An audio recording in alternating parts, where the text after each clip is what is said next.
এর আগে ৪৫ ঘন্টা পর শেষ হয় জাহাঙ্গীরনগর বিশ্ববিদ্যালয় কেন্দ্রীয় শিক্ষার্থী সংসদ জাকসু নির্বাচনে ভোট গণনা। সে সময় নির্বাচন কমিশনের সদস্য পদ ছাড়েন আরেক শিক্ষক রেজওয়ানা করিম স্নিগ্ধা। প্রতিনিধিদের পাঠানো তথ্য ছবিতে ডেস্ক রিপোর্ট। ওয়ালটন এখন দেশের সীমানা পেরিয়ে পৌঁছে গিয়েছে ৫০টিরও বেশি দেশে। ওয়ালটন, ঘরে ঘরে বিশ্বজুড়ে।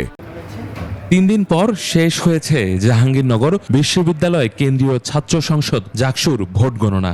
দুপুর ২:৩০টার দিকে ভোট গণনা শেষ হয় বলে জানান জাহাঙ্গীরনগর বিশ্ববিদ্যালয়ের উপাচার্য অধ্যাপক সোহেল আহমেদ।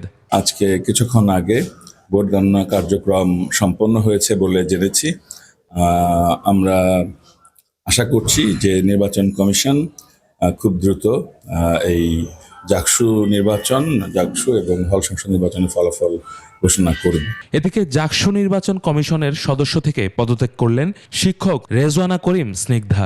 এর আগে শুক্রবার জাকসু ও হল সংসদ নির্বাচনে অনিয়মের অভিযোগ এনে নির্বাচন কমিশনের সদস্য অধ্যাপক ডক্টর মাফরুহি সাত্তার পদত্যাগ করেন। এছাড়া ভোটের দিন নির্বাচনী দায়িত্ব থেকে সরে দাঁড়ান ৩ শিক্ষক। ক্যাম্পাসে মোতায়েন রয়েছে আইন শৃঙ্খলা বাহিনীর ৮০০ সদস্য। নিরাপত্তার বিষয়টা আমরা স্তরে সাধারণ হয়েছে। টোটাল আমার এখন আছে ৫৮২ জন। এরপর আমার স্ট্যাটিক্স আছে বিভিন্ন, সব মিলে আমার প্রায় এখন ৮০০ মতো লোক কাজ করছে। ইউসুফ হাসান নাইম, ২১ টেলিভিশন।